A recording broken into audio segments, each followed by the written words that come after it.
जय श्री कृष्णा। आज हम तुलसी माता की एकादशी व्रत की कथा सुनेंगे। ऐसा कहा जाता है कि एकादशी व्रत में तुलसी माता की कथा का पाठ अवश्य करना चाहिए।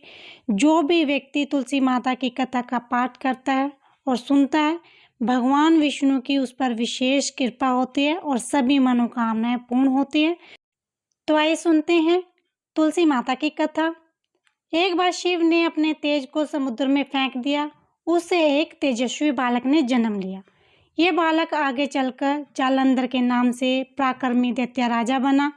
इसकी राजधानी का नाम जालंधर नगरी था। दैत्यराज कालनेमी की कन्या वृंदा का विवाह जालंधर से हुआ। जालंधर महाराक्षस था। अपनी सत्ता के मद में चूर उसने माता लक्ष्मी को पाने की कामना से युद्ध किया, परंतु समुद्र से उत्पन्न होने के कारण माता लक्ष्मी ने उसे अपने भाई के रूप में स्वीकार किया। वहां से पराजित होकर वो देवी पार्वती को पाने की लालसा में कैलाश पर्वत पर गया। भगवान दिग्देव शिव का ही रूप धरकर माता पार्वती के समीप गया, परंतु मां ने अपने योग बल से उसे तुरंत पहचान लिया। देवी पार्वती अपनी शक्ति से वहां से अंतर्ध्यान हो गई। जब देवी पार्वती ने क्रोधित होकर सारा वृत्तांत भगवान विष्णु को सुनाया। जालंधर की पत्नी वृंदा अत्यंत पतिव्रता स्त्री थी। उसी के पतिव्रत धर्म की शक्ति से जालंधर ना तो मारा जाता था और ना ही पराजित होता था। जालंधर का नाश करने के लिए वृंदा के पति धर्म को भंग करना बहुत जरूरी था। इसी कारण भगवान विष्णु ऋषि का वेश धारण करके वन में जा पहुंचे, जहां वृंदा अकेली भ्रमण कर रही थी। भगवान के साथ दो मायावी राक्षस भी थे, जिन्हें देखकर वृंदा भयभीत हो गई। ऋषि ने वृंदा के सामने पल में दोनों को भस्म कर दिया। उसकी शक्ति देखकर वृंदा ने कैलाश पर महादेव के साथ युद्ध कर रहे अपने पति जालंधर के बारे में पूछा।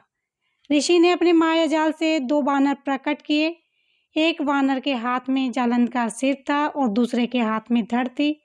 अपने पति की यह दशा देखकर वृंदा मूर्छित होकर गिर पड़ी। होश में आने पर उन्होंने ऋषि रूपी भगवान से विनती की कि वह उसके पति को जीवित कर दे।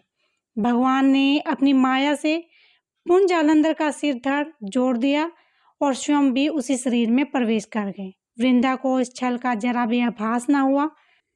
जालंधर बने भगवान से वृंदा पतिव्रता का व्यवहार करने लगी, जिसे उसका सती तब भंग हो गया। ऐसा होते वृंदा का पति जालंधर युद्ध में मारा गया। इसी सारी लीला का जब वृंदा को पता चला तो उसने क्रोधित होकर भगवान विष्णु को शीला होने का श्राप दे दिया तथा स्वयं सती हो गई। वृंदा भस्म हुई, वहां तुलसी का पौधा उगा। भगवान विष्णु ने वृंदा से कहा, हे वृंदा, तुम अपने सतीत्व के कारण मुझे लक्ष्मी से भी अधिक प्रिय हो। अब तुलसी के रूप में तुम सदा मेरे साथ रहोगी। जो भी मनुष्य मेरी पूजा के साथ तुम्हारी पूजा करेगा, उसको लोक और परलोक में यश की प्राप्ति होगी और सभी मनोकामनाएं पूर्ण होंगी। बोलो तुलसी माता की जय। बोलो विष्णु भगवान की जय।